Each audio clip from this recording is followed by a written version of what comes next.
இது மற்றவங்க மாதிரி தேர்தல் வாக்குறுதின்னு சொல்லி ஏமாத்துறது கிடையாது.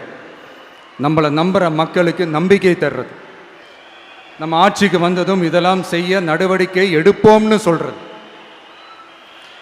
டெல்டா விவசாயிகள் சமீபத்தில் கூட உரத்தட்டுப்பாட்டை சந்திச்சிங்கல்ல.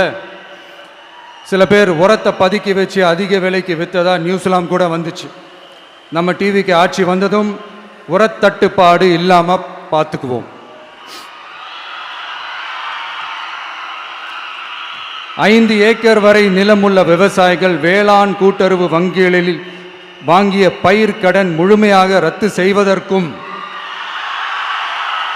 5 ஏக்கருக்கு மேல் உள்ள விவசாயிகள் வேளாண் கூட்டுறவு வங்கிகளில் வாங்கிய பயிர்க்கடன் 50% வரை ரத்து செய்வதற்கான சாத்திய கூறுகளை ஆராய்ந்து உறுதியாக நடவடிக்கை எடுப்போம்.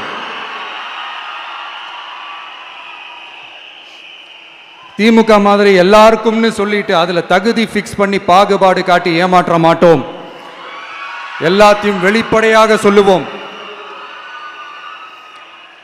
2 ஏக்கர் வரை நிலமுள்ள விவசாயிகள் மற்றும் நிலமற்றவர்கள் குடும்பத்தில் யாரும் மாநில மற்றும் ஒன்றிய அரசு ஊழியராக இல்லாமல் இருக்கும் பட்சத்தில் அவர்களின் குழந்தைகளின் பொறியியல் மற்றும் மருத்துவம் உள்ளிட்ட தொழிற்கல்வி முதல் அனைத்து வகை படிப்புகளுக்குமான முழு செலவையும் அரசே ஏற்கும்.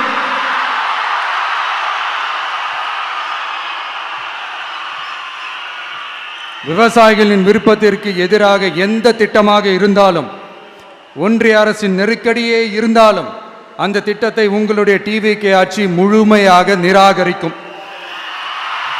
எப்போதும் விவசாயிகளின் பக்கமே நம் ஆட்சி நிற்கும். கொள்முதல் நிலையங்களில் முறையாக நெல் மூட்டைகள் பாதுகாக்கப்படும். நெல் முளைத்து வீணாவதை பார்த்து கொண்டு நமது அரசு சும்மா இருக்காது. போதுமான கொள்முதல் நிலைய வசதிகள் ஏற்படுத்தப்படும்.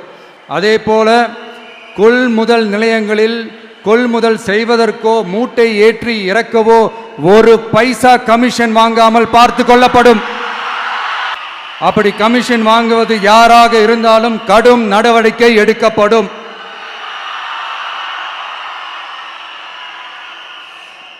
ஐநூறு ரேஷன் கார்டுகளுக்கு 1 ரேஷன் கடை என்ற வரையறை நிர்ணயிக்கப்படும்.